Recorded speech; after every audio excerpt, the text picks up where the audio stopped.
মানুষ যখন প্রথম পৃথিবীতে এলো তখন তার সামনে ছিল অজানা পথ, অচেনা জীবন। যুগে যুগে পথহারা মানব সভ্যতাকে সরল পথের দিশা দিতে ধরণীতে এসেছেন মহান আল্লাহর মনোনীত মহাপুরুষগণ। আদম আলাইহিসসালাম ভুল করেছিলেন, কিন্তু তিনি অহংকার করেননি। সময় গড়ালো, মানুষের সংখ্যা বাড়লো, কিন্তু সত্য কমতে থাকলো। তখন এলেন নূহ আলাইহিসসালাম। তিনি 950 বছর ধরে মানুষকে ডাকলেন এক আল্লাহর দিকে। মানুষ হাসলো, বিদ্রুপ করলো, পাগল বলল, কিন্তু তিনি থামেননি। এরপর এলেন আগুনের মাঝে দাঁড়ানো এক যুবক, ইব্রাহিম আলাইহিসসালাম। পুরো সমাজ যখন মূর্তির সামনে মাথা নত করেছিল, তখন তিনি একাই বলেছিলেন, আমার রব এক। কুয়ায় ফেলা হলো, দাস হিসেবে বিক্রি করা হলো, কারাগারে বন্দী করা হলো, কিন্তু তিনি আল্লাহকে ছাড়েননি। এরপর এলেন হযরত মূসা আলাইহিসসালাম। লাঠি হাতে নিয়ে দাঁড়িয়ে গেলেন ফেরাউনের সামনে। সবশেষে এলেন মানবতার সর্বশ্রেষ্ঠ শিক্ষক হযরত মুহাম্মদ সাল্লাল্লাহু আলাইহি ওয়াসাল্লাম। আদম আলাইহিসসালাম থেকে মুহাম্মদ সাল্লাল্লাহু আলাইহি ওয়াসাল্লাম পর্যন্ত 25 জন নবী, কিন্তু বার্তা একটাই, আল্লাহ এক, তার কোনো শরীক নেই। আজকের এই সফরে আমরা ফিরে যাব মানবজাতির ইতিহাসের শুরু থেকে শেষ পর্যন্ত। আমরা শুনব সেই মহান ব্যক্তিদের কথা যাদেরকে স্বয়ং সৃষ্টিকর্তা আল্লাহ তাআলা তার বার্তা দিয়ে পাঠিয়েছিলেন। তারা ছিলেন মানবতার শিক্ষক, আশার আলো এবং ধৈর্য ও ভালোবাসার মূর্ত প্রতীক। তারা আমাদের শেখালেন কিভাবে এই বিশাল সৃষ্টি জগতের মালিক আমাদের রব আল্লাহ তাআলার সাথে সম্পর্ক স্থাপন করতে হয়। এই 25 জন নবী রাসূলদের জীবন কাহিনী কেবল অতীতের গল্প নয়, বরং অন্ধকার জীবনে চলার পথে আমাদের জন্য চিরন্তন দিক নির্দেশনা ও আলোর পথ। আমাদের এই বিশাল পৃথিবীর দিকে তাকান। এই মানব ইতিহাসের সূচনা কোথায়? কোরআনের বর্ণনায় আল্লাহ তাআলা যখন মানবজাতির সৃষ্টির সিদ্ধান্ত নিলেন, তখন ফেরেশতারা প্রশ্ন করেছিলেন, কিন্তু আল্লাহ জানালেন, আমি যা জানি তোমরা তা জানো না। আল্লাহ নিজ হাতে পৃথিবীর মাটি থেকে সৃষ্টি করলেন হযরত আদম আলাইহিসসালামকে। মাটি পরিণত হলো কাদার মূর্তিতে, তাতে ফুঁকে দেওয়া হলো আল্লাহর পক্ষ থেকে রূহ বা আত্মা। সৃষ্টি হলো প্রথম মানুষ, যিনি ছিলেন একাধারে প্রথম নবী।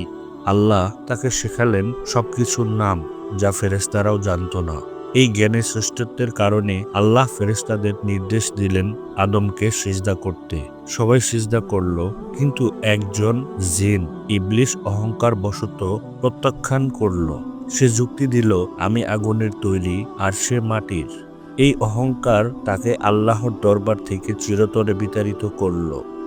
এরপর আদম আলাইহিসসালাম এর একাকিত্ব দূর করতে আল্লাহ সুবহানাহু ওয়া তাআলা তার থেকে সৃষ্টি করলেন তার স্ত্রী হাওয়া আলাইহিসসালামকে। তারা দুজন জান্নাতে বসবাস শুরু করলেন। আল্লাহ তাদের সব নেয়ামত উপভোগ করার অনুমতি দিলেন, শুধু একটি গাছের ফল খেতে নিষেধ করলেন। এটি ছিল একটি পরীক্ষা। শয়তান তখন সুযোগ খুঁজছিল। সে আদম ও হাওয়ার কাছে এসে মিথ্যা শপথ করে বলল, এই ফল খেলে তোমরা চিরজীবী হয়ে যাবে অথবা ফেরেশতা হয়ে যাবে। শয়তানের প্ররোচনায় তারা আল্লাহর নির্দেশ ভুলে গেলেন এবং সেই ফল খেলেন। সাথে সাথেই তাদের লজ্জাস্থান প্রকাশিত হলো। তারা অনুতপ্ত হলেন, লজ্জিত হলেন এবং তৎক্ষণাৎ আল্লাহর কাছে ক্ষমা চাইলেন। রব্বানা জালামনা আনফুসানা ওয়া ইল্লাম তাগফির লানা ওয়া তারহামনা লানাকুনান্না মিনাল খাসিরিন। হে আমাদের রব, আমরা নিজেদের প্রতি জুলুম করেছি। যদি আপনি আমাদের ক্ষমা না করেন, দয়া না করেন, তবে অবশ্যই আমরা ক্ষতিগ্রস্তদের অন্তর্ভুক্ত হব। আল্লাহ তাদের তওবা কবুল করলেন, কিন্তু এই ভুলের শাস্তি হিসেবে তাদের পৃথিবীতে নেমে আসার নির্দেশ দেওয়া হলো। পৃথিবীতে শুরু হলো মানবজাতির নতুন জীবন। আদম আলাইহিসসালাম পৃথিবীতে এসেই আল্লাহর পক্ষ থেকে ওহী ও পথ নির্দেশনা লাভ করলেন এবং প্রথম নবী হিসেবে মানবজাতিকে আল্লাহর পথে ডাকলেন। মানুষ হিসেবে ভুল হওয়া স্বাভাবিক। আল্লাহর কাছে ক্ষমা চাওয়া হলো মুমিনের সবচেয়ে বড় গুণ। এটিই আমাদের রবের সাথে আমাদের সম্পর্ক, ক্ষমা ও ভালোবাসার বন্ধন। প্রথম নবী হযরত আদম আলাইহিসসালাম এরপর মানবজাতি যখন জ্ঞান ও প্রজ্ঞার সন্ধানে ছিল, তখন আল্লাহ প্রেরণ করলেন তার এক মহাজ্ঞানী হযরত ইদ্রিস আলাইহিসসালাম। তার আসল নাম নিয়ে মতভেদ থাকলেও বলা হয় তার আসল নাম ছিল খানুক। তবে তিনি ইদ্রিস নামে পরিচিত, যার অর্থ যিনি বেশি বেশি পড়েন বা শিক্ষা দেন। তার এই উপাধি থেকেই বোঝা যায় তিনি ছিলেন জ্ঞান ও শিক্ষার প্রতি নিবেদিত। ইদ্রিস আলাইহিসসালাম এর আবির্ভাব এমন এক সময়ে হয়েছিল যখন মানুষ কিছুটা পথভ্রষ্ট হতে শুরু করেছিল। তিনি মানুষের মধ্যে একত্ববাদের শিক্ষা ছড়িয়ে দেন। তিনি শুধু ধর্মীয় জ্ঞানই শিক্ষা দেননি, বরং মানব জাতিকে উন্নত করার জন্য নতুন কিছু বিদ্যাও শিখিয়েছিলেন। বলা হয় তিনি ছিলেন প্রথম ব্যক্তি যিনি কলম বা লেখার পদ্ধতি আবিষ্কার করেন। এছাড়াও তিনি জ্যোতির্বিদ্যা, হিসাব নিকাশের প্রাথমিক ধারণাও মানুষকে দিয়েছিলেন। নবী ইদ্রিস আলাইহিসসালাম মানুষকে শুধু উপদেশ দিতেন না, তিনি নিজেই ছিলেন তার শিক্ষার জীবন্ত উদাহরণ। তিনি দিনে আল্লাহর কিতাব ও প্রজ্ঞা নিয়ে আলোচনা করতেন এবং রাতে দীর্ঘ সময় ইবাদত করতেন। তার দাওয়াতের মূল কথা ছিল আল্লাহর ইবাদত করো, সৎ হও এবং তোমাদের জ্ঞানকে মানবতার কল্যাণে ব্যবহার করো। তিনি প্রথম বস্ত্র সেলাই করে পরিধানের পদ্ধতিও চালু করেন, যা মানুষকে আরো পরিচ্ছন্ন ও সভ্য জীবনযাপনের দিকে উৎসাহিত করেছিল। তিনি এমন এক জাতিতে প্রেরিত হন যারা দুর্নীতি, অন্যায় ও পাপে নিমজ্জিত ছিল। তিনি কঠোরভাবে তাদের মূর্তি পূজা এবং পাপ কাজ থেকে বিরত থাকার আহ্বান জানান। তিনি ছিলেন অদম্য সত্যের পথে অবিচল। তার দৃঢ় বিশ্বাস ছিল আল্লাহর প্রতি, ফলে আল্লাহ তাকে তার যুগে অত্যাচারী শাসকদের বিরুদ্ধে সঠিক পথে টিকে থাকার শক্তি জুগিয়েছিলেন। তার এই একনিষ্ঠ ইবাদত ও প্রজ্ঞার পুরস্কার ছিল বিশাল। আল্লাহ কুরআনে তার সম্পর্কে বলেন, আর আমি তাকে এক উচ্চ স্থানে উঠিয়ে নিয়েছিলাম। এই উচ্চ মর্যাদা কেবল তার নবুয়তের কারণেই নয়, বরং আল্লাহর প্রতি তার গভীর ভালোবাসা, জ্ঞান ও মানবতার জন্য তার কাজের ফল। হযরত ইদ্রিস আলাইহিসসালাম এর জীবন আমাদের শেখায় একজন মুমিনকে অবশ্যই ধর্মীয় জ্ঞানের পাশাপাশি পার্থিব জ্ঞানেরও প্রয়োজন রয়েছে এবং সেই জ্ঞানকে আল্লাহর পথে ব্যবহার করতে হবে। মানবজাতি যখন প্রথমবারের মতো আল্লাহর একাত্মবাদ ছেড়ে মূর্তি পূজা ও পাপে লিপ্ত হলো, তখন আল্লাহ তার এক মহান রাসূলকে পাঠালেন। তিনি হলেন হযরত নূহ আলাইহিসসালাম, যাকে বলা হয় উলুল আজম, রাসূলদের অন্যতম এবং মানবজাতির দ্বিতীয় পিতা। তার জাতি ছিল অবাধ্য এবং তারা নিজেদের পূর্বপুরুষদের মূর্তি ওয়াদ, সুওয়া, ইয়াগুস, ইয়াউক ও নাসর এর পূজা করত। নূহ আলাইহিসসালাম এর দাওয়াত ছিল এক দীর্ঘ ও ধৈর্যের মহাকাব্য। তিনি তার জাতিকে আল্লাহর পথে ডাকার জন্য প্রায় 950 বছর ব্যয় করেছিলেন। তিনি দিনে রাতে গোপনে প্রকাশ্যে নরম সুরে কঠোরভাবে বারবার আহ্বান করেছেন, হে আমার কওম, তোমরা এক আল্লাহর ইবাদত করো, তোমাদের আর কোনো উপাস্য নেই। কিন্তু তার জাতি তাকে উপহাস করত, কানে আঙ্গুল দিত এবং তাকে পাগল বলে তাড়িয়ে দিত। বছরের পর বছর পেরিয়ে গেল, কিন্তু অল্প কিছু লোক ছাড়া কেউ বিশ্বাস করল না। অবশেষে নূহ আলাইহিসসালাম আল্লাহর কাছে সাহায্যের জন্য প্রার্থনা করলেন। আল্লাহ তাকে নির্দেশ দিলেন, এবার তুমি একটি বিশাল নৌকা নির্মাণ করো। এই নির্দেশ শুনে তার জাতি আরো বেশি উপহাস করতে লাগলো। একই একজন নবী হয়ে মরুভূমিতে কাঠমিস্ত্রির কাজ করছেন? কিন্তু নূহ আলাইহিসসালাম আল্লাহর নির্দেশের উপর অবিচল ছিলেন। যখন নৌকা তৈরি সম্পূর্ণ হলো, আল্লাহ নূহ আলাইহিসসালামকে নির্দেশ দিলেন প্রত্যেক প্রাণী থেকে এক জোড়া করে এবং তার উপর বিশ্বাস স্থাপনকারী মুমিনদেরকে নৌকায় তুলে নিতে। এরপর শুরু হলো সেই ভয়ঙ্কর মহাপ্লাবন। আকাশ থেকে অজোরে বৃষ্টি ঝরতে লাগলো এবং মাটি থেকে প্রবল বেগে পানি উঠতে লাগলো। সব মূর্তি পূজক ও অবিশ্বাসী, এমনকি নূহ আলাইহিসসালাম এর নিজের পুত্র, যিনি বিশ্বাস করেনি, পানির নিচে তলিয়ে গেল। সেই নৌকা মহাপ্লাবনের উপর ভেসে রইল এবং কেবল বিশ্বাসীদেরকে নিয়ে আল্লাহর ইচ্ছায় জুদি পর্বতের কাছে এসে থেমে গেল। এই ঘটনা আমাদের ইতিহাসের এক নতুন সূচনা। হযরত নূহ আলাইহিসসালাম এর জীবন আমাদের শেখায় শত বছরের ব্যর্থতার মুখেও আল্লাহর পথে অবিচল ধৈর্য ধরে থাকা এবং জেনে রাখা, যারা আল্লাহর নির্দেশের উপর ভরসা রাখে, আল্লাহ তাদেরকেই চূড়ান্ত বিপদ থেকে রক্ষা করেন। হযরত নূহ আলাইহিস সালাম এর মহাপ্লাবনের পর মানবজাতি আবার নতুন করে জীবন শুরু করে। তার বংশধরদের মধ্য থেকে একসময় গড়ে উঠল এক পরাক্রমশালী ও উন্নত সভ্যতা। তারা পরিচিত ছিল আদ জাতি নামে। এই আদ জাতি বাস করত আরব উপদ্বীপের আল আহকাব অঞ্চলে।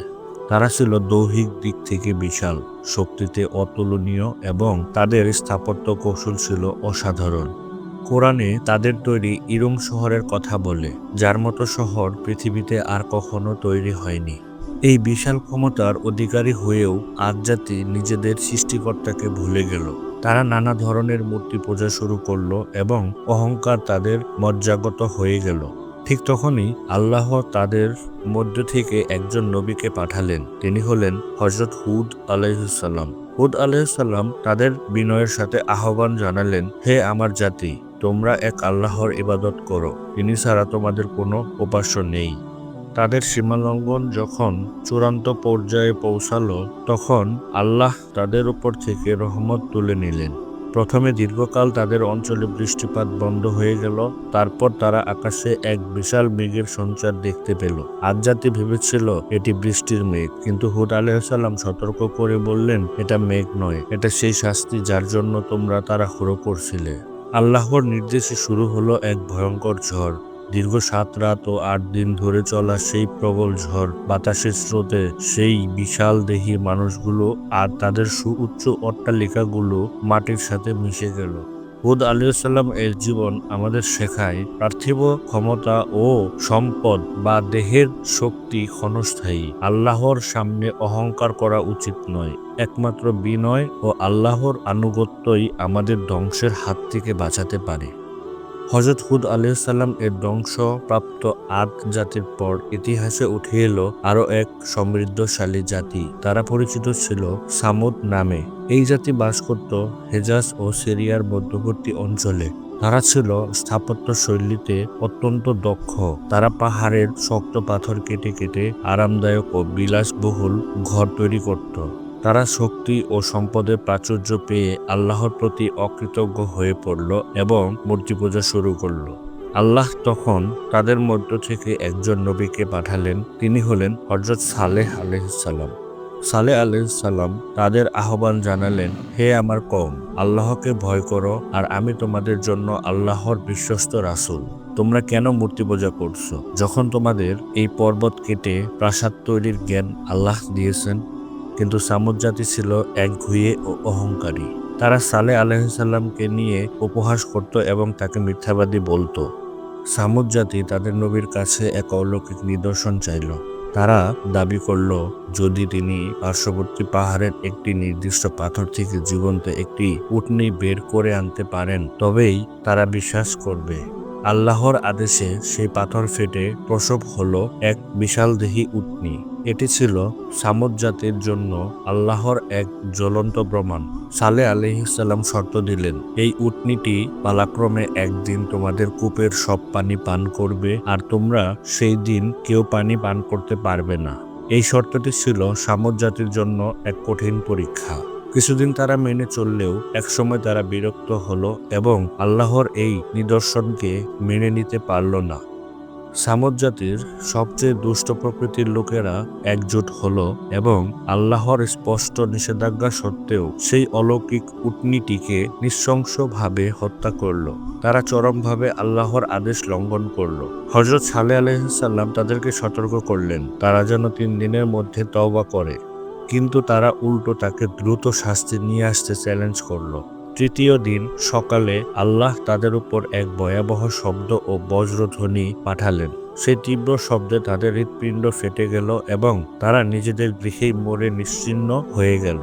হযরত সালেহ আলাইহিস সালাম এর জীবন আমাদের শেখায়, যখন আল্লাহর নিদর্শন স্পষ্ট হয়ে যায়, তখন তাকে ঠাট্টা করা বা প্রত্যাখ্যান করা চরম পরিণতির দিকে নিয়ে যায়। আমরা এখন আলোচনা করব এক মহান ব্যক্তিত্বের জীবন নিয়ে, যিনি হলেন হযরত ইব্রাহিম আলাইহিস সালাম। তাকে বলা হয় আবুল আম্বিয়া, নবীগণের পিতা, এবং তিনি ছিলেন উলুল আজম বা শ্রেষ্ঠ রাসূলদের অন্যতম। তার উপাধি ছিল খলিলুল্লাহ, অর্থাৎ আল্লাহর বন্ধু। তিনি এমন এক সমাজে জন্মগ্রহণ করেছিলেন যেখানে তার পিতা ও গোটা জাতি মূর্তি পূজা করত এবং নমরুদের মতো অত্যাচারী রাজা স্বঘোষিত ঈশ্বর ছিল। শিশু বয়স থেকেই ইব্রাহিম আলাইহিসসালাম প্রকৃতির দিকে তাকিয়ে সত্যের অনুসন্ধান করতেন। তিনি চাঁদ, তারা, সূর্য দেখে বুঝতে পারলেন এত সুন্দর সৃষ্টি যিনি করেছেন তিনি একমাত্র উপাসনার যোগ্য। তিনি কঠোরভাবে মূর্তি পূজা প্রত্যাখ্যান করেন এবং সুযোগ বুঝে একদিন মন্দিরে ঢুকে বড় কোঠার দিয়ে সব মূর্তি ভেঙে ফেলেন, শুধু বড় মূর্তিটি রেখে দেন যাতে তারা প্রশ্ন করে। মূর্তি পূজকরা তাকে আগুনে পুড়িয়ে মারার সিদ্ধান্ত নেয়। বিশাল অগ্নিকুণ্ড তৈরি করা হলো এবং ইব্রাহিম আলাইহিসসালামকে তাতে নিক্ষেপ করা হলো। এটি ছিল তার প্রথম বড় পরীক্ষা। কিন্তু আল্লাহ আগুনকে নির্দেশ দিলেন, হে আগুন, তুমি ইব্রাহিমের জন্য শীতল ও নিরাপদ হয়ে যাও। আল্লাহর কুদরতে তিনি অক্ষত অবস্থায় আগুন থেকে বেরিয়ে এলেন। এরপর তিনি তার স্ত্রী হাজেরা ও শিশুপুত্র ইসমাইলকে আল্লাহর নির্দেশে মক্কার জনমানবহীন প্রান্তরে রেখে আসেন। তার জীবনের সবচেয়ে কঠিন পরীক্ষাটি আসে যখন আল্লাহ তাকে তার প্রিয় পুত্র ইসমাইল আলাইহিসসালামকে আল্লাহর পথে উৎসর্গ করার জন্য স্বপ্নে নির্দেশ দেন। পিতা ও পুত্র উভয়ই আল্লাহর আদেশের সামনে মাথা নত করল। যখন কোরবানি প্রায় সম্পূর্ণ তখন আল্লাহ তাআলা তাদের আনুগত্য দেখে মুগ্ধ হলেন এবং ইসমাইল আলাইহিসসালাম এর পরিবর্তে একটি জান্নাতি দুম্বা পাঠিয়ে দিলেন। এই ঘটনাটি নিঃশর্ত আনুগত্যের চূড়ান্ত উদাহরণ। পরবর্তীতে পিতা ও পুত্র মিলে আল্লাহর নির্দেশে কাবা ঘরের ভিত্তি পুনর্নির্মাণ করেন। ইব্রাহিম আলাইহিসসালাম এর জীবনের প্রতিটি পরীক্ষা তার বিশ্বাসকে আরও শক্তিশালী করেছে। সত্যের পথে সংগ্রাম, আনুগত্য এবং আল্লাহর প্রতি দৃঢ় বিশ্বাস আমাদের জীবনের আসল ভিত্তি। এই বিশ্বাস আমাদের খলিলুল্লাহ বা আল্লাহর বন্ধু হওয়ার পথে এগিয়ে নিয়ে যেতে পারে। হযরত ইব্রাহিম আলাইহিসসালাম তার ভাতিজা ছিলেন হযরত লূত আলাইহিসসালাম। আল্লাহ তাকে সিরিয়ার দক্ষিণ পশ্চিমে অবস্থিত এক সমৃদ্ধ জনপদ সাদুম জাতির কাছে নবী হিসেবে পাঠান। সাদুম জাতি ছিল অত্যন্ত জঘন্য এবং পাপাচারে লিপ্ত। তারা এমন এক অপরাধ করত যা তাদের পূর্বে পৃথিবীতে আর কোনো জাতি করেনি। সেই জঘন্য পাপটি ছিল পুরুষদের সাথে পুরুষদের কামাচার বা সমকামিতা। এছাড়া তারা প্রকাশ্যে খারাপ কাজ করত, পথিকদের লুণ্ঠন করত এবং কোনো প্রকার লজ্জাবোধ করত না। সমাজের নৈতিক কাঠামো সম্পূর্ণ ভেঙে পড়েছিল।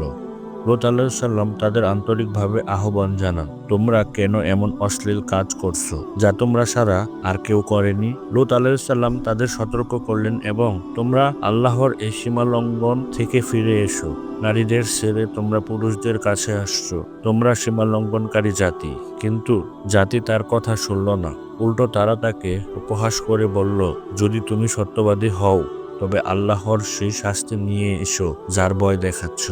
আর লূতকে তার পরিবার সহ এই জনপদ থেকে বের করে দাও, কারণ তারা পবিত্র থাকতে চায়।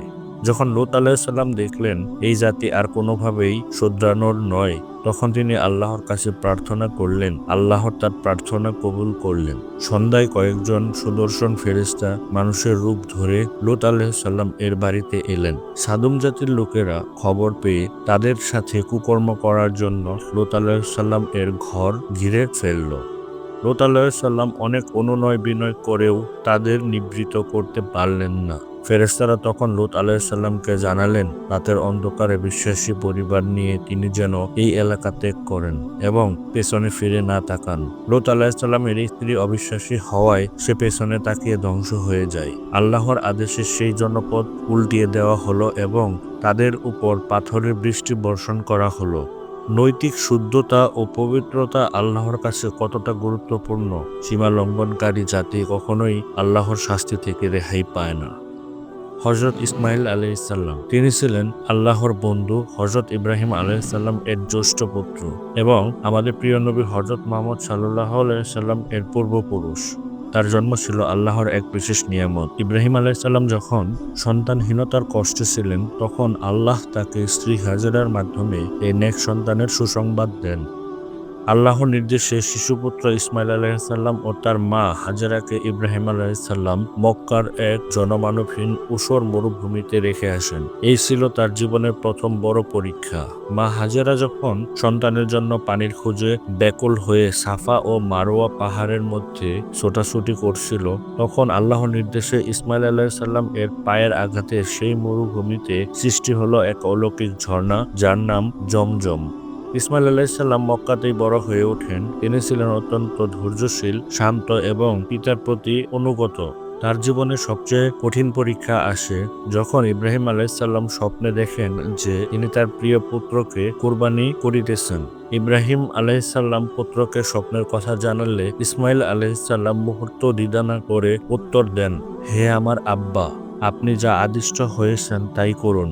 ইনশাল্লাহ আপনি আমাকে ধৈর্যশীলদের মধ্যে পাবেন। এটি ছিল আল্লাহর প্রতি নিঃশর্ত আনুগত্যের চূড়ান্ত দৃষ্টান্ত। পিতা যখন পুত্রের গলায় ছুরি চালাতে উদ্যত হলো, তখন আল্লাহ তাদের এই তাকওয়া ও ত্যাগ দেখে সন্তুষ্ট হন। আল্লাহর পক্ষ থেকে জিবরাইল আলাইহিসসালাম ইসমাইল আলাইহিসসালাম এর পরিবর্তে বেহেশতি দুম্বা রেখে দেন। এই কুরবানির স্মৃতি প্রতি বছর আমাদের ত্যাগ ও আনুগত্যের কথা স্মরণ করিয়ে দেয়। জীবনের এই মহাপরীক্ষার পর ইসমাইল আলাইহিসসালাম তার পিতা ইব্রাহিম আলাইহিসসালাম এর সাথে মিলে আল্লাহর নির্দেশে কাবা ঘরের ভিত্তি পুনর্নির্মাণ করেন। মক্কাকে তাওহীদের কেন্দ্রে পরিণত করার এই কাজে তিনিও ছিলেন সক্রিয় সহযোগী। পিতার প্রতি সম্মান, আল্লাহর আদেশের প্রতি নিঃশর্ত আত্মসমর্পণ এবং সবরের মাধ্যমে একজন মানুষ কিভাবে আল্লাহর প্রিয় হতে পারে, হযরত ইসমাইল আলাইহিসসালাম চূড়ান্ত দৃষ্টান্ত। তিনি ছিলেন আল্লাহর বন্ধু হযরত ইব্রাহিম আলাইহিসসালাম এর দ্বিতীয় বরকতময় পুত্র। তিনি হলেন হযরত ইসহাক আলাইহিসসালাম। তার জন্মের ঘটনাটি ছিল এক অলৌকিক সুসংবাদ। ইব্রাহিম আলাইহিসসালাম ও তার স্ত্রী সারাহ তখন বার্ধক্যে উপনীত। সারা আলাইহিসসালাম ছিলেন সন্তান ধারণে অক্ষম, তবুও তারা আল্লাহর কাছে প্রার্থনা করতেন।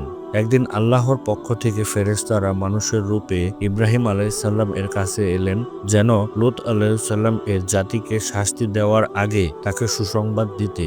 যখন ফেরেশতারা সারাহকে তার গর্ভের এক জ্ঞানী ও নেক পুত্র ইসহাক আলাইহিসসালাম এর জন্মের সুসংবাদ দিলেন, তিনি বললেন, আমি তো বুড়ি আর আমার স্বামীও বৃদ্ধ, কিভাবে এটা সম্ভব? ফেরেশতারা উত্তর দিলেন, আল্লাহর ইচ্ছায় সবকিছুই অসম্ভব নয়। আল্লাহর এই বিশেষ নিয়ামত রূপে ইসহাক আলাইহিসসালাম এর জন্ম হলো।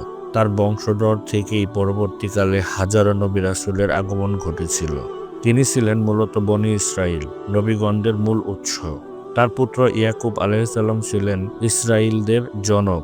হযরত ইসহাক আলাইহিসসালাম তার পিতা ইব্রাহিম আলাইহিসসালামের কাছ থেকে একত্ববাদ ও পবিত্রতার শিক্ষা লাভ করেছিলেন।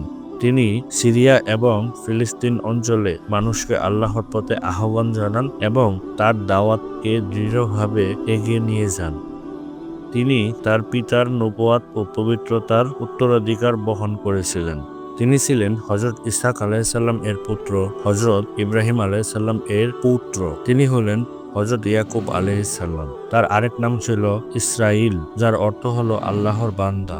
তার বংশধরগণই ইতিহাসে বনী ইসরাইল বা ইসরাইলের সন্তান নামে পরিচিত। ইয়াকুব আলাইহিসসালাম ছিলেন অত্যন্ত নেককার এবং দূরদৃষ্টি সম্পন্ন। ইয়াকুব আলাইহিসসালাম এর জীবন ছিল বহু কষ্টের মধ্য দিয়ে গড়া।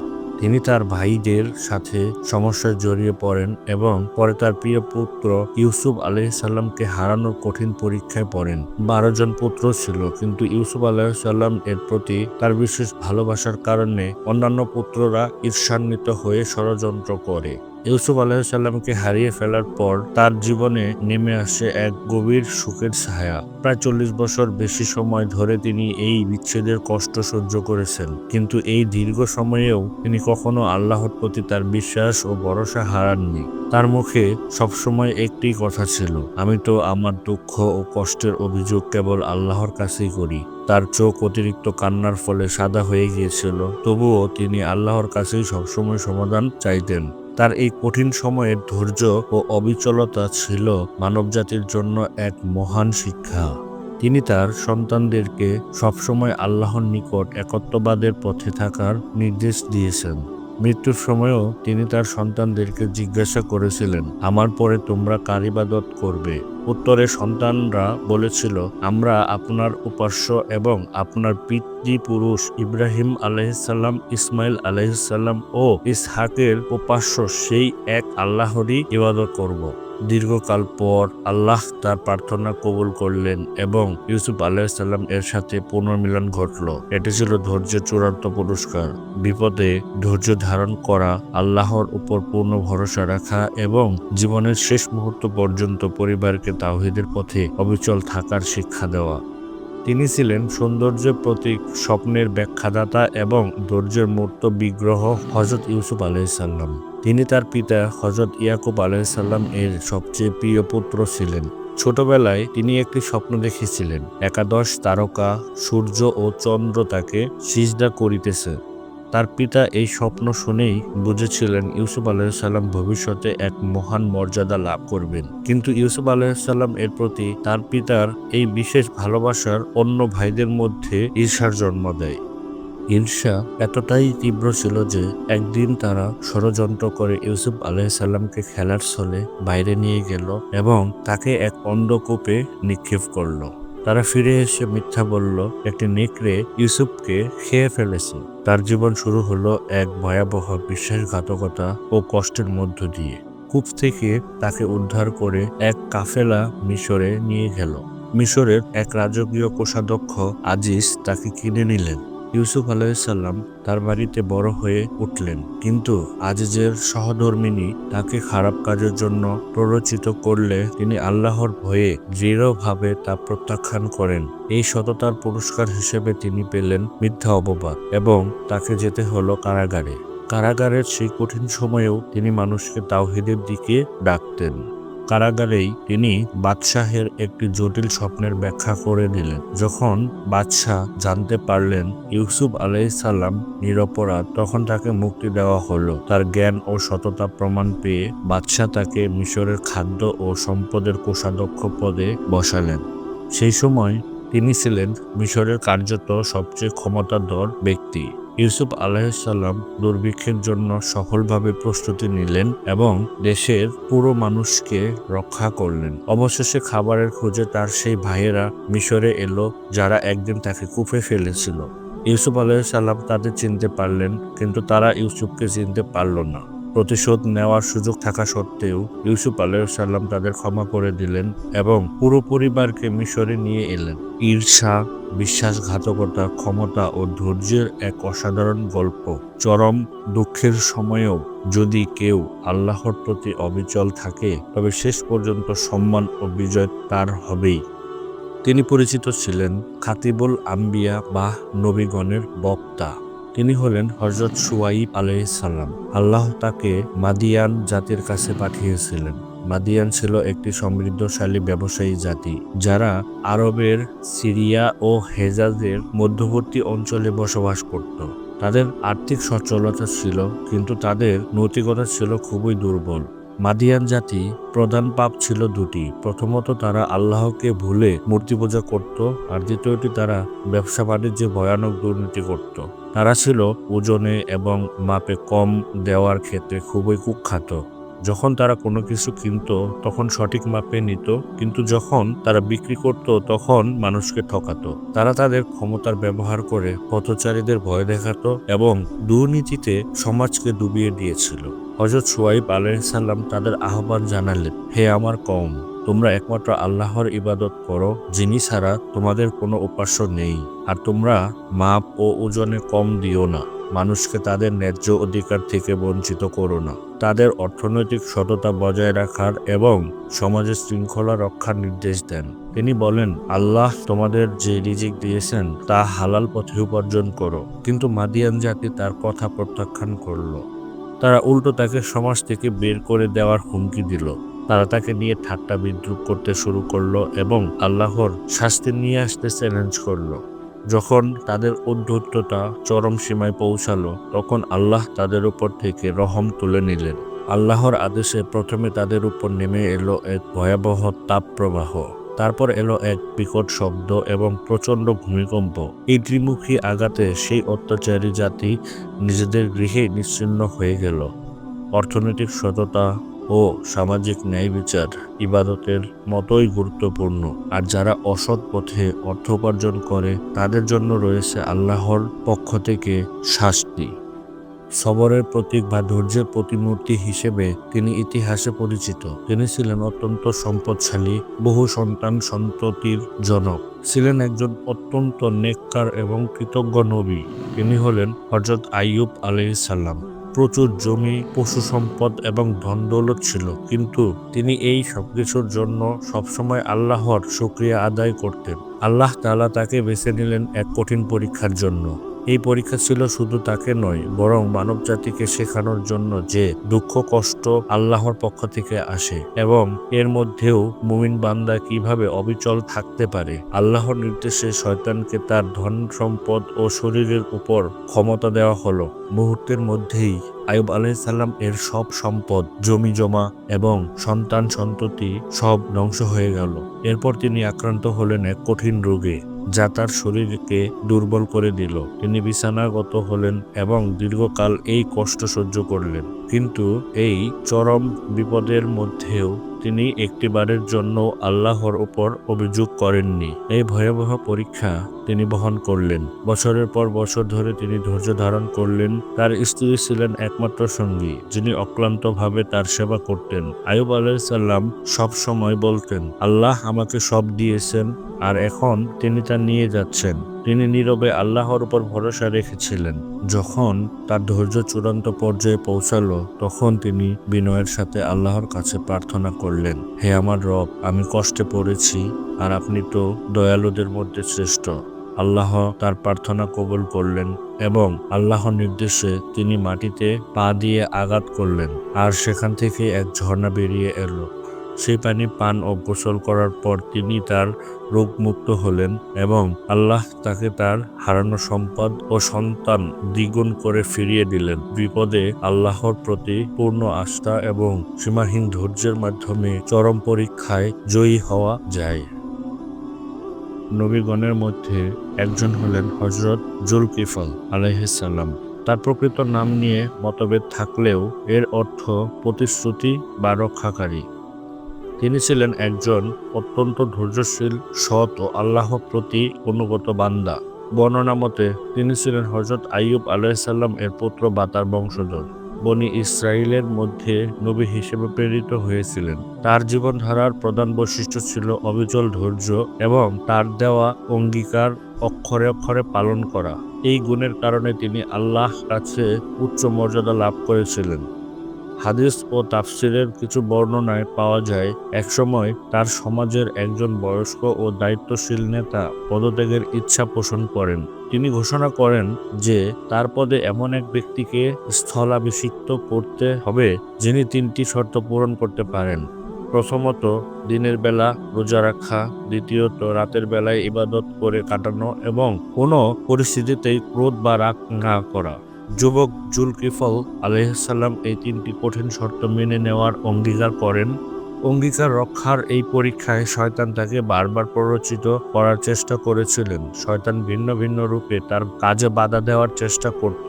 একবার শয়তান একটি বিদেশীর বেশ ধরে তাকে ব্যস্ত রাখার চেষ্টা করে, কিন্তু যুলকিফল আলাইহিস সালাম তার ধৈর্য এবং অঙ্গীকার থেকে সামান্যতম বিচ্যুত হননি। তিনি তার ইবাদত ও দায়িত্ব পালন করেছিলেন অবিচল। তিনি সফলভাবে সেই তিনটি কঠিন শর্ত পালন করেন এবং তার অঙ্গীকার রক্ষা করেন। এই কারণেই যুলকিফল বা প্রতিশ্রুতি রক্ষাকারী হিসেবে তিনি পরিচিত হন। আল্লাহ সুবহানাহু ওয়া তাআলা তার এই মহান গুণটিকে পবিত্র কুরআনে উল্লেখ করে তাকে সম্মানিত করেছেন। দায়িত্ব পালনে ধৈর্য, রাগ ও ক্রোধ নিয়ন্ত্রণে যে কোনো পরিস্থিতিতে নিজের কথা ও অঙ্গীকার বজায় রাখা একজন মুমিনের জীবনে কতটা জরুরি তা আমাদের যুলকিফলের জীবনী থেকে শেখায়। কুরআনে যার নাম সবচেয়ে বেশিরভাগ উল্লেখিত হয়েছে সেই হযরত মুসা আলাইহিস সালাম। তিনি বনি ইসরাইল বংশে এমন এক সময় জন্মগ্রহণ করেন যখন মিশরের অত্যাচারী শাসক ফেরাউন ইসরায়েলি পুত্র সন্তানদের হত্যা করার নির্দেশ দিয়েছিলেন। আল্লাহর নির্দেশে তার মা তাকে এক বাক্সে ভরে নীল নদে ভাসিয়ে দেন। অলৌকিকভাবে সে বাক্স ফেরাউনের ঘরের দরজায় পৌঁছয়। ফেরাউনের স্ত্রী আসিয়া তাকে দত্তক নেন এবং তিনি ফেরাউনের প্রাসাদেই বড় হতে থাকেন। একসময় তিনি ভুলবশত এক ব্যক্তিকে আঘাত করে হত্যা করেন এবং জীবন বাঁচাতে মিশর ছেড়ে মদিনার দিকে পালিয়ে যান। সেখানে তিনি হযরত শুআইব আলাইহিসসালাম এর কাছে আশ্রয় নেন এবং তার কন্যাকে বিবাহ করে দীর্ঘ 10 বছর কাটান। মাদিয়ান থেকে ফেরার পথে তুর পাহাড়ের কাছে তিনি এক অলৌকিক দৃশ্য দেখলেন। এক ঝুপে আগুন জ্বলছে, কিন্তু তা পুড়ছে না। আল্লাহ তাকে সেখানে নবুয়ত ও রিসালাত দান করলেন এবং তাকে তার ভাই হারুন আলাইহিস সালাম এর সহযোগিতায় ফেরাউনের কাছে যাওয়ার নির্দেশ দিলেন। আল্লাহ তাকে দুটি বড় অলৌকিক নির্দেশনা দিলেন: তার হাতের লাঠি যা সাপে পরিণত হতো এবং তার আলো ছড়ানো শুভ্র হাত। মুসা আলাইহিস সালাম ফেরাউনের দরবারে গিয়ে তাকে এক আল্লাহর দিকে আহ্বান জানান এবং বনী ইসরাইলকে মুক্ত করার দাবি করেন। ফেরাউন প্রত্যাখ্যান করে এবং মুসা আলাইহিস সালাম এর অলৌকিকতাকে জাদু বলে উপহাস করেন। দীর্ঘ সংগ্রাম, দুর্ভিক্ষ, পঙ্গপাল ও ব্যাঙের মতো বহু নিদর্শন দেখানোর পর আল্লাহ সুবহানাহু ওয়া তাআলা মুসা আলাইহিস সালামকে বনী ইসরাইলকে নিয়ে মিশর ছেড়ে যাওয়ার নির্দেশ দিলেন। ফেরাউন তার সৈন্য নিয়ে তাদের পিছু নিল। তারা যখন লোহিত সাগরের কাছে পৌঁছল, তখন আল্লাহ মুসা আলাইহিস সালামকে নির্দেশ দিলেন লাঠি দিয়ে সাগরে আঘাত করতে। সাগর দ্বিখণ্ডিত হলো, বনী ইসরাইল পার হলো, আর ফেরাউন ও তার সেনাবাহিনী সাগরে ডুবে ধ্বংস হলো। এখন আলোচনা করব এক মহান নবীর জীবন নিয়ে, যিনি তার ভাইয়ের সহযোগী হিসেবে ইতিহাসে অমর হয়ে আছেন। তিনি হলেন হযরত হারুন আলাইহিস সালাম। তিনি ছিলেন হযরত মুসা আলাইহিস সালাম এর বড় ভাই। যখন আল্লাহ তাআলা হযরত মুসা আলাইহিস সালামকে ফেরাউনের মতো এক শক্তিশালী শাসকের কাছে তাওহীদের দাওয়াত নিয়ে যাওয়ার নির্দেশ দেন, তখন মুসা আলাইহিস সালাম কিছুটা দ্বিধাগ্রস্ত হন। তিনি জানতেন তার উচ্চারণে সামান্য জড়তা আছে। তাই তিনি আল্লাহর কাছে প্রার্থনা করেন তার ভাই হারুনকে যেন তার সহকারী হিসেবে নবুয়ত দান করা হয়, কারণ হারুন আলাইহিস সালাম ছিলেন অত্যন্ত বাক্পটু ও স্পষ্টভাষী।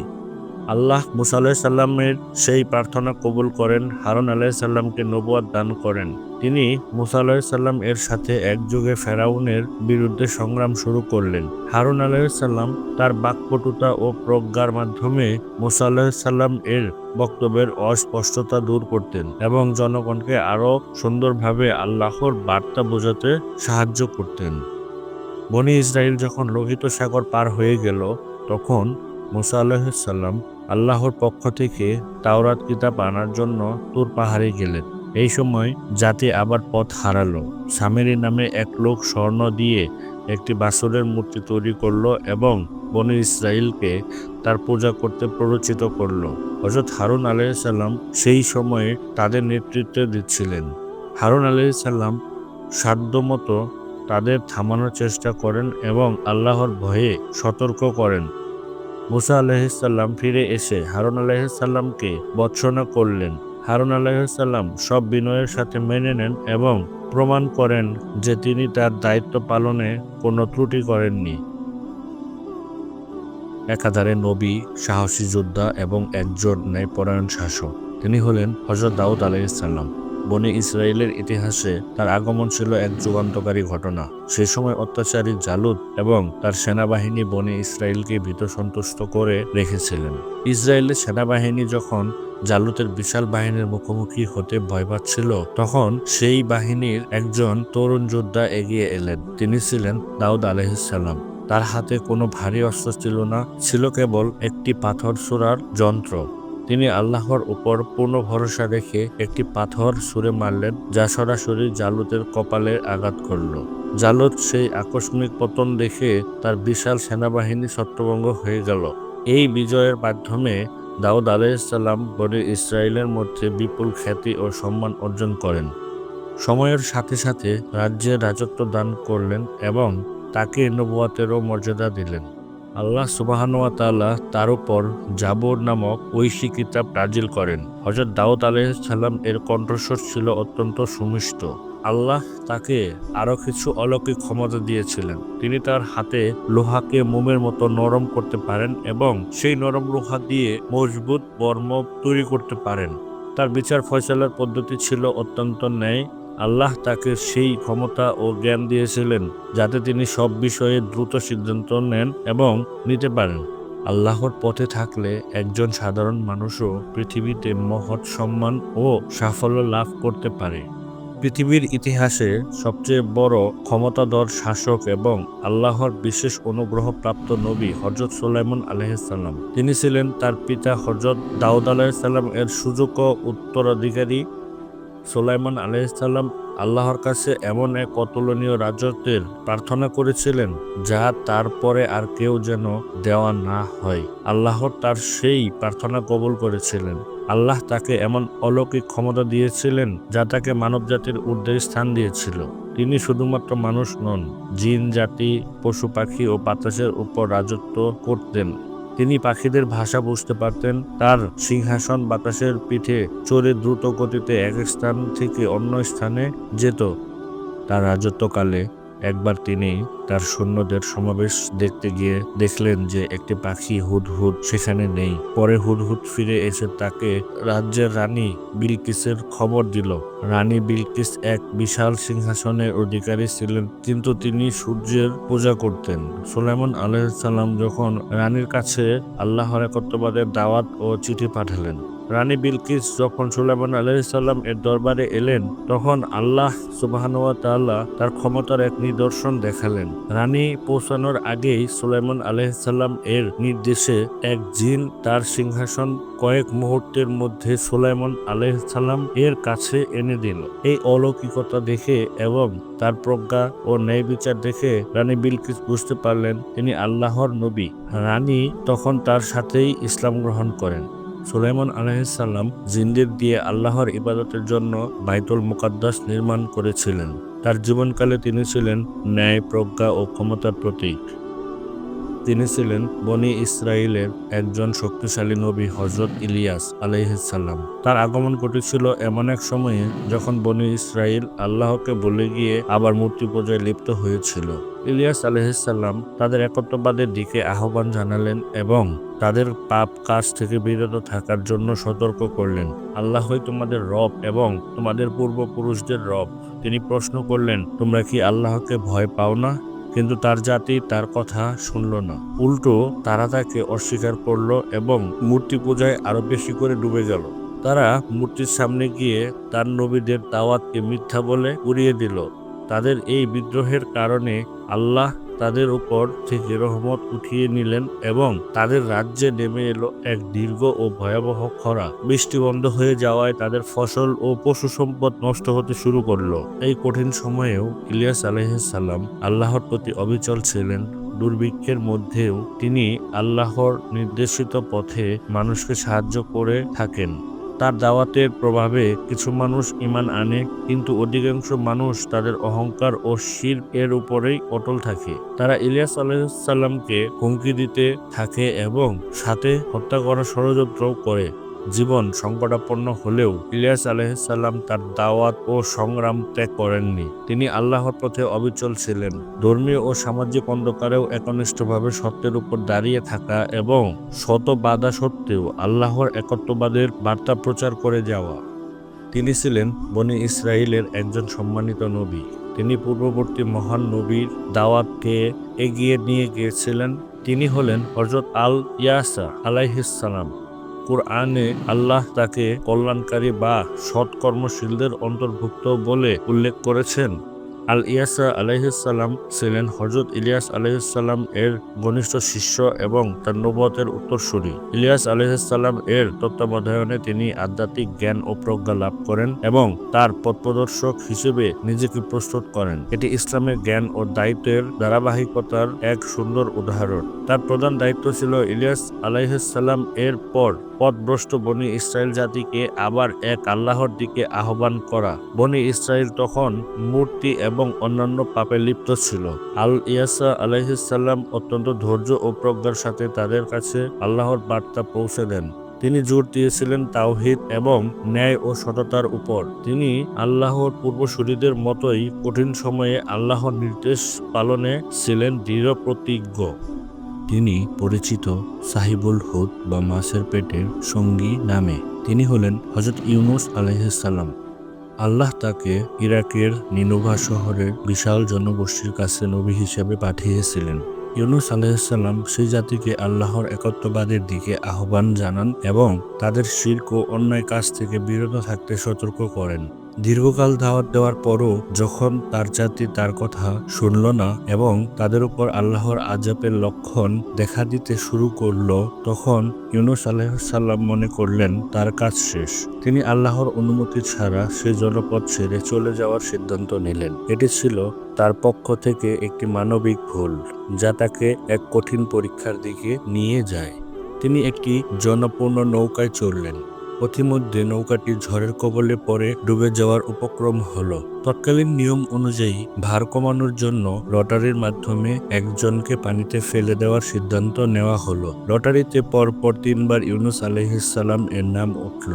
লটারি মেনে তাকে সমুদ্র ফেলে দেওয়া হলো, আর সাথে সাথে একটি বিশাল মাছ তাকে গিলে ফেলল। মাছের পেটের সেই ঘোর অন্ধকারে, 3টি অন্ধকারের মধ্যে ইউনুস আলাইহিসসালাম আল্লাহর কাছে তওবা করলেন। সমুদ্রের গভীরের অন্ধকার, রাতের অন্ধকার এবং মাছের পেটের অন্ধকার। তিনি আল্লাহর সেই বিখ্যাত বাক্যটি পাঠ করলেন, লা ইলাহা ইল্লা আনতা সুবহানাকা ইন্নী কুনতু মিনাজ জালিমিন। অর্থাৎ, আপনি ছাড়া কোনো ইলাহ নেই, আপনি পবিত্র, নিশ্চয়ই আমি সীমালঙ্ঘনকারীদের অন্তর্ভুক্ত ছিলাম। আল্লাহ সুবহানাহু ওয়া তাআলা তার তওবা কবুল করলেন এবং মাছটি তাকে এক খালি তীরে এনে উগলে দিল। এদিকে তার জাতি যখন আযাবের স্পষ্ট লক্ষণ দেখেছিল, তখন তারা সবাই অনুতপ্ত হয়ে তওবা করেছিল। আল্লাহ তাদের সেই তওবা কবুল করলেন এবং তাদের মাফ করে দিলেন। আল্লাহর রহমত থেকে কখনোই নিরাশ না হওয়া এবং বিপদে ও সংকটে আল্লাহর কাছে তওবা ও প্রার্থনা করাই মুক্তির একমাত্র পথ। তিনি ছিলেন বনী ইসরাইলের একজন সম্মানিত নবী এবং জেরুজালেমের বাইতুল মুকাদ্দাস মসজিদের তত্ত্বাবধায়ক হযরত জাকারিয়া আলাইহিসসালাম। তিনি ছিলেন অত্যন্ত নেককার, ধৈর্যশীল এবং আল্লাহর ইবাদতে নিবেদিত প্রাণ। তার স্ত্রীও ছিলেন নেককার, তবে তারা দুজনেই ছিলেন বার্ধক্যে উপনীত এবং ছিলেন নিঃসন্তান। যদিও তিনি বৃদ্ধ ছিলেন এবং তার স্ত্রীও সন্তান জন্মদানের বয়স পেরিয়ে গিয়েছিল, তবুও জাকারিয়া আলাইহিসসালাম আল্লাহর কাছে আশা রাখতেন। তিনি ভাবতেন, তারপরে কে আল্লাহর ঘরের দায়িত্ব নেবে এবং তার নবুয়তের ধারক কে হবে। এই চিন্তায় তিনি আল্লাহর কাছে গোপনে বিনীতভাবে প্রার্থনা করতেন। একদিন তিনি আল্লাহর ইবাদত করার সময় হযরত মারিয়াম আলাইহিসসালাম এর কামরায় গেলেন। তিনি দেখলেন মারিয়ামের কাছে আল্লাহর পক্ষ থেকে অলৌকিকভাবে ফল ও খাদ্যদ্রব্য আসছে। এই অলৌকিক ঘটনা জাকারিয়া আলাইহিসসালামকে অনুপ্রাণিত করল। তিনি উপলব্ধি করলেন আল্লাহর কুদরত বা ক্ষমতার কাছে অসম্ভব বলে কিছুই নেই। তখনই তিনি আল্লাহর কাছে সন্তানের জন্য একান্তভাবে দোয়া করলেন। জাকারিয়া আলাইহিসসালাম তার দোয়ায় বললেন, হে আমার রব, আপনি আমাকে আপনার নিকট থেকে এক পবিত্র সন্তান দান করুন। নিশ্চয়ই আপনি প্রার্থনা শ্রবণকারী। আল্লাহ তার প্রার্থনা কবুল করলেন। ফেরেশতারা তাকে সুসংবাদ দিলেন, আল্লাহ তোমাকে ইয়াহিয়া নামক এক পুত্রের সুসংবাদ দিচ্ছেন, যে হবে আল্লাহর বাণী সত্যায়নকারী নেতা, পবিত্র ও সৎকর্মশীলদের অন্যতম। তিনি ছিলেন এক বিশেষ নিয়ামত, যার জন্য সুসংবাদ ফেরেশতারা নিয়ে এসেছিল। তিনি হলেন হযরত ইয়াহিয়া আলাইহিসসালাম, হযরত জাকারিয়া আলাইহিসসালাম এর পুত্র। তার নামের অর্থ যিনি জীবন দান করেন বা জীবিত করেন। আল্লাহ তার এই নাম নির্বাচন করে তার জীবনের পবিত্রতা ও বিশেষ মর্যাদার ইঙ্গিত দিয়েছেন। তার জন্ম ছিল একটি অলৌকিক ঘটনা, কারণ তার পিতামাতা উভয়ই ছিলেন বৃদ্ধ। ইয়াহিয়া আলাইহিসসালাম এর জন্মের মাধ্যমে আল্লাহ প্রমাণ করলেন তার ইচ্ছার সামনে মানুষের বার্ধক্য বা অক্ষমতা কোনো বাধা নয়। আল্লাহ তাকে শৈশব থেকেই জ্ঞান, প্রজ্ঞা এবং পবিত্রতা দান করেছিলেন। কুরআন তাকে বিশেষ গুণে ভূষিত করেছে। তিনি ছিলেন সাইয়েদ, নেতা, হাসুর, সংযমী বা পবিত্র এবং নবী, সংবাদ বহনকারী। তার জীবনের প্রধান বৈশিষ্ট্য ছিল কঠোর সংযম, ইবাদতে গভীর নিবেদন এবং আল্লাহ ভীতি। তিনি পার্থিব জীবনের ভোগবিলাস থেকে দূরে থাকতেন এবং তার জীবন ছিল অত্যন্ত সাদাসিধে। তার দাওয়াত ছিল বনী ইসরায়েলকে তাদের পাপাচার থেকে তওবা ও অনুতাপের দিকে আহ্বান করা। তিনি এমন এক সময়ে দাওয়াত দিয়েছিলেন যখন রোমান সাম্রাজ্যের অধীনে ইহুদিরা ছিল বিভ্রান্ত।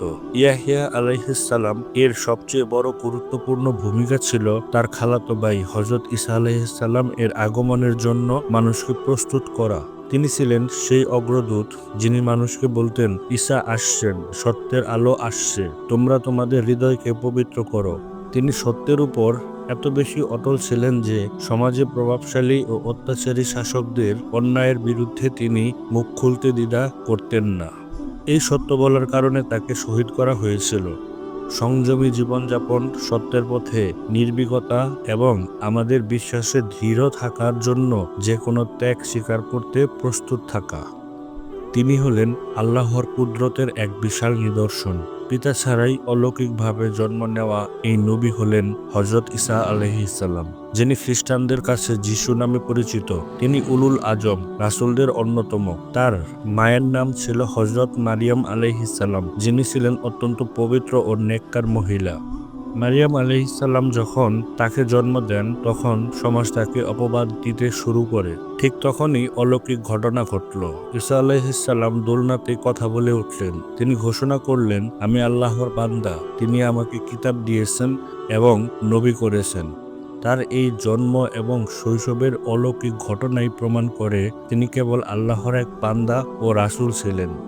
যুবক বয়সে আল্লাহ তার উপর ইনজিল কিতাব নাজিল করেছিলেন। তার দাওয়াত ছিল বনী ইসরায়েলকে তাওহীদ বা একত্ববাদের দিকে ফিরিয়ে আনা এবং তাওরাতের কিছু কঠোর বিধানকে সহজ করা। আল্লাহ তাকে এমন কিছু অলৌকিক ক্ষমতা দিয়েছিলেন যা তাকে তার জাতির কাছে আল্লাহর ক্ষমতার প্রমাণ হিসেবে তুলে ধরেছিল। আল্লাহর নির্দেশে তিনি জন্মগত অন্ধকে সুস্থ করতেন, কুষ্ঠরোগীকে আরোগ্য করতেন এবং আরও বিস্ময়করভাবে মৃতকেও জীবিত করতেন। তিনি কাদা দিয়ে পাখির আকৃতি তৈরি করে তাতে ফু দিলে তা জীবন্ত পাখি হয়ে উড়ে যেত। এসব অলৌকিক ক্ষমতা তাকে দেওয়া হয়েছিল শুধু এই প্রমাণ করার জন্য যে তিনি আল্লাহর সত্য রাসূল। তার দাওয়াতের বিরোধিতা করতে শুরু করল ইহুদিদের প্রভাবশালী মহল। তারা তাকে হত্যা করার ষড়যন্ত্র করে, কিন্তু আল্লাহ সুবহানাহু ওয়া তাআলা তাদের ষড়যন্ত্র ব্যর্থ করে দেন। আল্লাহ ঈসা আলাইহিস সালামকে পৃথিবীর স্বাভাবিক মৃত্যু না দিয়ে আকাশে উঠিয়ে নেন। কিয়ামত বা মহাপ্রলয়ের আগে তিনি পৃথিবীতে আবার ফিরে আসবেন। আল্লাহর কুদরত অসীম এবং আমাদের বিশ্বাস একমাত্র তার উপরেই থাকা উচিত। আল্লাহর প্রেরিত শেষ নবী ও রাসূল, তিনি হলেন মানবজাতির শ্রেষ্ঠতম শিক্ষক হযরত মুহাম্মদ সাল্লাল্লাহু আলাইহি ওয়াসাল্লাম। তিনি পরিচিত ছিলেন খাতমুন নবীন বা নবীগণদের সমাপ্তি। তার জন্ম হয় আরবের মক্কা নগরীতে এমন এক সময়ে যখন সমগ্র আরব ছিল জাহেলিয়াতের ঘোর অন্ধকারে নিমজ্জিত। শৈশবে তিনি পিতামাতাকে হারান। তার সততা, বিশ্বস্ততা ও পবিত্রতা দেখে মক্কার লোকেরা তাকে আল আমিন বা বিশ্বস্ত উপাধিতে ভূষিত করেছিলেন। 40 বছর বয়সে যখন তিনি মক্কার হেরা গুহায় আল্লাহর ইবাদতে মগ্ন, তখন জিবরাইল আলাইহিস সালাম এর মাধ্যমে তার উপর আল্লাহর পক্ষ থেকে প্রথম ওহী আসে। শুরু হয় তার নবুয়তের যাত্রা। প্রথম দিকে তিনি গোপনে তাওহীদের দাওয়াত দেন। তারপর যখন প্রকাশ্যে দাওয়াত শুরু করেন তখন মক্কার কুরাইশরা তার উপর নির্মম অত্যাচার শুরু করেন। এই অত্যাচারের মুখেও তিনি তার সত্যের পথ থেকে বিচ্যুত হননি। আল্লাহর নির্দেশে তিনি মক্কা থেকে মদিনায় হিজরত করেন। এই হিজরতের মাধ্যমেই ইসলামী সমাজ ও সভ্যতার গোড়াপত্তন শুরু হয়। তার উপর আল্লাহ নাজিল করেন সর্বশেষ আসমানি কিতাব আল কুরআন, যা পূর্ববর্তী সব আসমানি কিতাবের সত্যতা নিশ্চিত করে। এই কুরআন শুধু একটি ধর্মগ্রন্থ নয়, এটি মানবজাতির জন্য এক পূর্ণাঙ্গ জীবন ব্যবস্থা। তিনি মাত্র 23 বছরে কোরআনের শিক্ষা তার নিজের আচরণ দিয়ে এক বর্বর জাতিকে বিশ্বের শ্রেষ্ঠতম জাতিতে পরিণত করেছিলেন। মক্কা বিজয় থেকে শুরু করে বিদায় হজের ভাষণ, তার জীবনের প্রতিটি পদক্ষেপই ছিল মানবজাতির জন্য সর্বোত্তম আদর্শ। তিনি শুধু নবী ছিলেন না, ছিলেন একজন সফল রাষ্ট্রনায়ক, বিচারক, স্বামী ও পিতা। হযরত মুহাম্মদ সাল্লাল্লাহু আলাইহি ওয়াসাল্লাম এর জীবন আমাদের শেখায় ক্ষমা, দয়া, ন্যায় বিচার এবং মানবিকতার চূড়ান্ত শিক্ষা। তার দেখানো পথ অনুসরণেই ইহকাল ও পরকালের সফলতা নিহিত। আমরা আমাদের এই ঐতিহাসিক সফরে হযরত আদম আলাইহিসসালাম থেকে শুরু করে শেষ নবী হযরত মুহাম্মদ সাল্লাল্লাহু আলাইহি ওয়াসাল্লাম পর্যন্ত ২৫ জন মহান নবী ও রাসূলের জীবন ও সংগ্রামকে দেখেছি। আগমন ছিল মানবজাতির জন্য আল্লাহর পক্ষ থেকে প্রেরিত এক অবিচ্ছিন্ন ঐশীধারা। এই মহান নবী রাসূলগণ ছিলেন আমাদের পথের দিশারি। তাদের জীবন কেবল অতীতের গল্প নয়, বরং আমাদের বর্তমান ও ভবিষ্যতের জন্য অনুসরণীয় আদর্শ, যাতে আমরাও এই পৃথিবীতে এবং পরকালে সফল হতে পারি। আসুন আমরা তাদের দেখানো পথে ধৈর্য, সততা, আল্লাহর প্রতি নিঃশর্ত আনুগত্যের সাথে আমাদের জীবন পরিচালনা করি, যাতে আমরাও এই পৃথিবীতে এবং পরকালে সফল হতে পারি।